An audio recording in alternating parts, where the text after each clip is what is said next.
What's good, everybody? It's bro Hamza, and today, guys, I'm coming to you with a brand new deck profile. This time, it's going to be Naturia, it's going to be Runick, it's going to be all sorts of disgusting, nasty concoction, and I genuinely think that not only is this a safe deck going into the future, but it's very good in the current metagame, being like that nice little anti-meta, anti-tier type of strategy, guys. But again, leave a like on the video, guys. Let's try and get 2 likes on this video. We'll set the goal very, very low, because again, we are basically starting up from ground zero, so I appreciate everybody. Again, guys, stay tuned, more videos on the way. Without further ado, let's get right into the video. Alright, guys, so like I said before, this is a Naturia Runick, Bestiad, whatever you want to call it, guys. I call this deck Naturia Ick, because when you play this deck, your opponent is going to get the ick because they do not want to deal with you. But anyways, guys, starting off with the deck, literally one of the most OP cards I've ever seen in my entire life of Yu-Gi-Oh history in the world is Naturia Mole Cricket. Now, if you guys do not know what this card does, it says, during the main phase, quick effect, you contribute this card as cost, special summon 1 Naturia monster from your deck, or you can special summon 2 Naturia monsters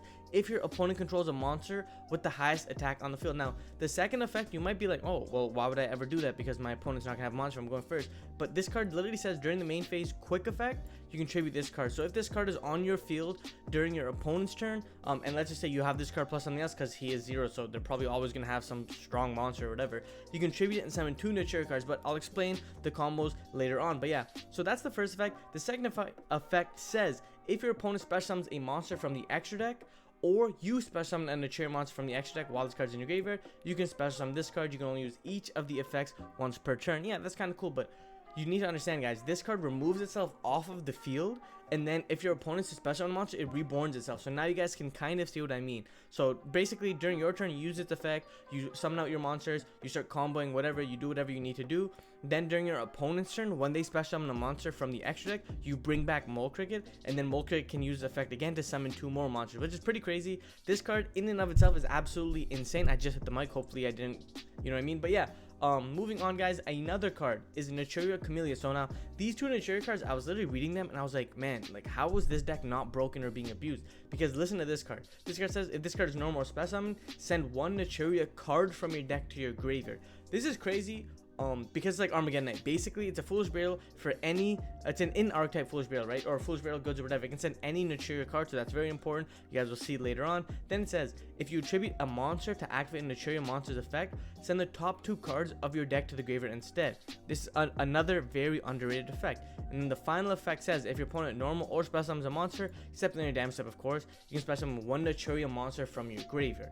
So now, if you think about it, Mole Cricket and Camellia are absolutely crazy, because this card says, when it's normal special summon, you mill 1. Then when your opponent special summons or normals or special summons a monster, you can reborn it. So you can essentially mill any Naturia monster you want during your turn. Then during your opponent's turn, end up reborning the card. And also understand something as well. This card says, if your opponent normal special summons a monster, you can special summon 1 Naturia monster from your graveyard. It doesn't say 1 Naturia main deck monster, 1 Naturia effect monster, 1 Naturia Gemini, any of that. It literally says 1 Naturia monster, meaning you can reborn your synchro summon monsters if they have been summoned successful. But that's it for like the main heart engine or engine of the deck. Now going on to another card is Naturia Sunflower. Now you guys can play Vayne, you guys can play Stinkbug, but essentially I like to play Sunflower just because it's kind of more better, or that's not even a word, but it's better. Just because this card says, when your opponent's monster effect is activated, you contribute 1 Naturia monster and negate this card, negate the activation, and if you do, destroy it. So I don't necessarily understand how the interaction works, because this says you contribute 1 Naturia monster and this card, and if you have Camellia on the board, I think you might be able to just continually infinite negate it. Please let me know in the comments below if I did this right, but I'm not gonna tell you guys that. But again, you can still get at least 1 monster effect with it. Again, like I said before, Camellia can send this card during its turn, then during your opponent's turn can reborn Sunflower, and if the infinite negate strategy works, you can just keep milling.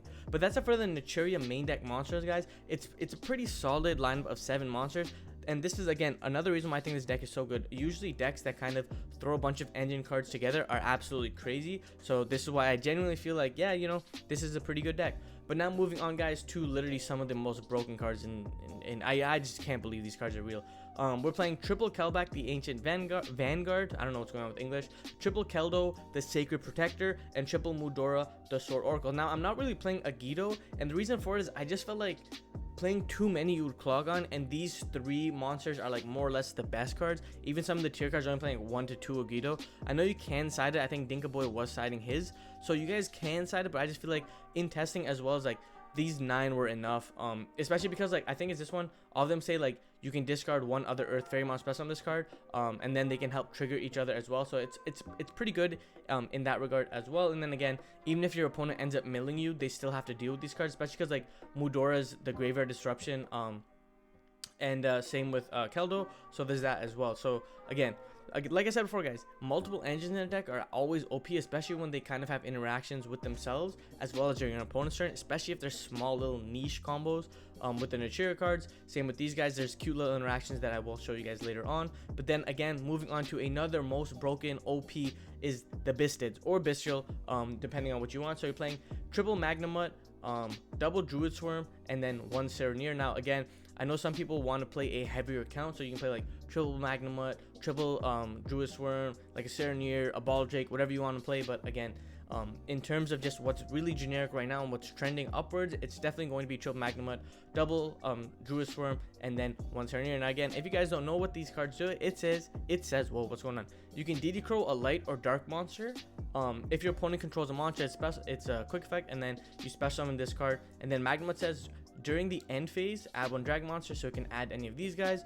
Druid Swarm's the same thing, except when he leaves the field, you send a card. And then Serenir is also pretty good, because if he's sent to the graveyard, you can send one Bistid monster or a spell trap card from your deck to the graveyard. But Serenir is just another name, and he's pretty good in that. And then just having the extra 6 again. But again, there's another reason why you play these cards. So like I said before, guys, a deck that can play random engines in their deck but also take advantage of it is very, very important, especially in a format that's very much figured out, right? We're in a tier format, people say it's unhealthy, whatever. You guys just have to deal with it, and I'm going to be telling you guys about each and every interaction of this deck. But yeah, moving on to the final engine, and probably one of the most broken engines in Yu-Gi-Oh currently, are going to be the Runick cards. The Runick cards, whatever you guys want to say it. It's the Ick in the Naturia Ick deck.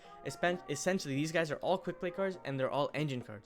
Every single Runick card says special summon one Runick monster from your X deck to the extra monster zone, but just remember that when you activate one of these effects, you skip your next battle phase after. But on top of that as well, is they all have really cool effects. Like this card is target one spell trap card your opponent controls, destroy it, then banish the top 4 cards of your deck. But the reason why this engine is very, very good is because of Runick Fountain. This card especially says you can activate Runick quick play spell cards from your hand during your opponent's turn, meaning that you don't lose to blow out back road cards, which I mean technically you wouldn't lose to anyways. But it says once per turn, if you activate a Runick quick play spell card, target up to 3 quick play spells in your graveyard, place them on the bottom of your deck in any order, and then draw the same number of cards. So basically during your turn you activate a bunch, get Runick Fountain on the board, shuffle back, draw, and then during your opponent's turn you activate a bunch again, shuffle back, draw. So you're always constantly recurring resources while you're getting rid of your opponent's resources. For example, like I said before, this is the MST, banishes the top 4 cards of your opponent's deck. Pretty good. This one says you target one special monster your opponent controls, destroy it, banish the top 2 cards. This one says target one effect monster, negate its effects, and then banish top 3. And then I am playing 1/1 of Slumber and Smiting Storm. Slumber is a pretty good card because it says target one face-up monster on the field. The next time that monster would be destroyed by battle or card effect, it is not destroyed. Also, it cannot attack this turn, blah blah. After applying these effects, middle of the top 3. This card is the only card that I would think about running 3, just because being able to what's going on? Being able to protect your most important monsters, like your Nat Beast, your Baron, cards like that, are pretty important. I just felt like it was okay. I was drawing it a little bit too much. That's why I decided to put it at 1. But I have been seeing people play at 3, and I definitely understand the logic of playing at 3.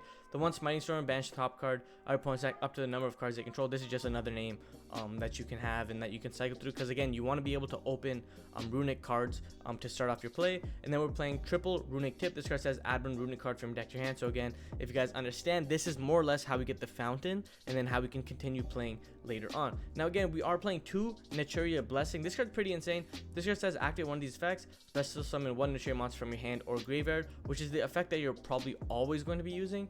Then it says immediately after this effect resolves, special summon one synchro monster, blah blah, fusion summon one synchro monster. And again, none of these are once per turn if I'm not mistaken, so this is pretty OP. If you end up drawing one, you can just kind of manipulate it. And then being able to be a quick play is pretty good as well, because you can like do it in response to cards, so that you can quick play special summon one Naturia monster from your hand or graveyard, so like special summon a Nat Beast, stuff like that.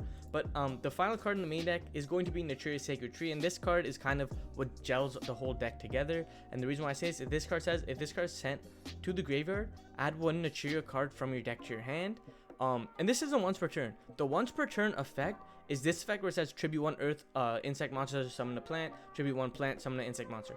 This effect where it says if this card sent to the graveyard, add 1 Naturia card from your deck to your hand, except Naturia Sacred Tree, is not once per turn.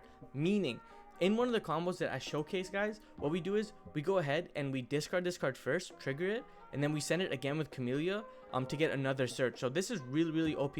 It's kind of how Spirals used to abuse Rescue in a sense. Of course, it's not to that power level, and now don't absolutely destroy me because I said that, but again, it's still pretty good. But that's it for my main deck, guys. 43 cards. This is the lowest I could justify cutting it, because again, you want to see these cards, especially in a tier format. You want to be able to see your Bisted cards as well. Everything else works really well going second. These cards are kind of like a striker cards in a sense, how the striker cards were good going first and second as well. So yeah, 43 guys in the main deck, and then like I said, you guys have options to play Naturia Vayne or Stinkbug. Vayne basically says when your opponent activates a spell or trap card, tribute 1 Naturia monster on this card and negate the activation if you do destroy it. So Vayne is good against like more back row heavy decks. I guess you could say Labyrinth in a sense, because it does traps where Beast only does spell cards. So it's a niche interaction, but you definitely don't side deck this card. And then similar with Stinkbug, when he says when it's targeted for attack, send this card from the field to grave and negate the attack. This one probably like never comes up, and then you can play again. You can play your Slumbers as well. You can play a heavy Bisted count. I just feel like this deck is very good in the versatility that it has. So that's why I feel like showcasing it is pretty important, especially when we're in kind of like a lull and whatever. I don't know why I just wanted to say that word. But moving on to the extra deck, guys, this is kind of where the deck really strives on and succeeds on and excels on, if you may. We play one of the doggy, Jerry or Gary the Runick Fangs. Cannot be destroyed by card effects, which is a pretty underrated effect. If this card special from the extra deck, target 1 non-quick play Runick spell card in your graveyard and add it to your hand. And then when this card is destroyed a battle, you can target 1 card on the field and destroy. So these are all very underrated effects, especially this card that says if this card is special summoned from the extra deck, target 1 non-quick play Runick spell in your graveyard and add to your hand. So non-quick play, again, you can just like kind of think about like the cards you want to recycle, things of that nature. You can get any of these guys back as well. And yeah, well, I don't think you can get that back, but whatever. So he's a pretty good niche card that you can do later on while not burning through your triple Huggins. Huggins says if this card is special from the extra deck, you can discard 1 card, add 1 Runick field spell from your deck to your hand. If another card you control would be destroyed by card effect, you can banish this card you control instead. If this card is on the field, destroy by the card effect, return to the extra deck. So Huggins is really good because she has a lot of effects, but the main effect you want to do is discard 1 card and then add 1 Runick field spell from your deck to your hand. And the reason why I say this is essentially how the combo functions, right? You discard 1 card, being Sacred Tree, you end up getting Fountain to your hand, or any of the Runick cards, of course, and then Sacred Tree will trigger to get you your Stinkbug, not Stinkbug, Mole Cricket, get you Camellia, and be able to just kind of facilitate your plays more consistently. So again, playing double Runick Wings is pretty good. Huggin. And then of course you play the 1 Nap Beast. There is a specific combo that ends you on Nap Beast. You're not really aiming to go on Nap Beast just because tier doesn't really care about it, but Nap Beast is good later on, like games 2 and 3, when you know for sure where your opponent is playing. You can also tell by their deck count, because like most tier decks like aren't at 40, and anything else that's at 40, Naturia Beast might be pretty solid against. It's not like you're ending with just Nap Beast. But yeah, then you play the Cold Dragon and the Charge Warrior. These are pretty consistent. It's kind of how like Virtual World would like make these cards just to get a free draw. And then Charge Warrior has a pretty nice little interaction where he's like Conductor, where he can attack all special summon monsters. And then you can, yeah, you draw a card when you summon it as well. So it's pretty good in chain blocking as well. You play the 1 Baron de Fleur and the 1 Chengying. Basically, Baron is pretty good because again, it's just a generic negate. She does what she has to do. She does it very well, being a very OP level 10. But again, and then you can play Chengying. I have seen people playing other sorts of deck, like Ruddy Rose is really good because Ruddy Rose can just come out of nowhere, just kind of like nuke the board, and reset the graveyard and just put your opponent in a weird spot, especially if they're relying on the graveyard. But again, against tier, it's not that good because like they're always shuffling back cards anyways. But yeah, so Chengying is the better card, especially like in time scenarios. Chengying can just be a big body to kind of prevent your opponent from playing the game. Yeah, Chengying can be very good in preventing your opponent from like pushing for game or just dealing with big bodies. And then of course you play the 1 Abyss Dweller because this card is absolutely insane. It's literally format warping in a sense, especially in tier 0 format where the graveyard is so important. You just make a Dweller, call it a day, and these Ishizu cards work very well with them, especially because like Camellia's level 4 as well. And then of course Baguska for specific instances where you're like, oh, I'm screwed, time to make a Baguska and pass. Plan B, baby, let's get it. Dugaris is very good as well, just because there's some scenarios where like you need to mill specific cards to reborn, and that it mostly comes up with like these cards here. So like you'll go these, depending on what you mill, you can kind of pick and choose, and then you can you can Dugaris reborn any of these cards, and then kind of continue playing and popping off if your hand's not that good. Like I said, playing the one Beatrice is in a very similar situation where it says blah blah detach one and mill any card, so you can just mill Sacred Tree and continue playing. Beatrice works very well if you have like double Bistids in your hand, because like Magnemite will be able to banish, get a card, and you go Sarnier, Druid Swarm, go ahead and like that, and then you can just continue your plays off of that as well. And then triple links, we play Asa. Asa is really good. Asa is pretty good because again, most of these cards are Earth, so you can get all of these cards out of your opponent's graveyard. Unicorn for the climbing, and then access code. So again, it's pretty good. It's a very standard deck, guys. I think the power level of this deck, in terms of the floor, is very high. So it's got a high floor, low ceiling type of thing. I think this caters to a lot of players who don't want to go too crazy with tier, are kind of sick of it, and they just kind of deal with everything moving forward. It's a pretty good anti-meta deck in a sense. It's just a good change of pace, good change of feel, good change. Alright guys, so that was the end of the video. If you guys liked the video, please go ahead and leave a like. Let me know that you guys are enjoying the content. Comment what you guys want to see next. Of course, combo video / interaction video coming out tomorrow, guys. My name's Hamza. New year, new me, like I always say, guys. Keep on shining, never go on your dreams. Peace.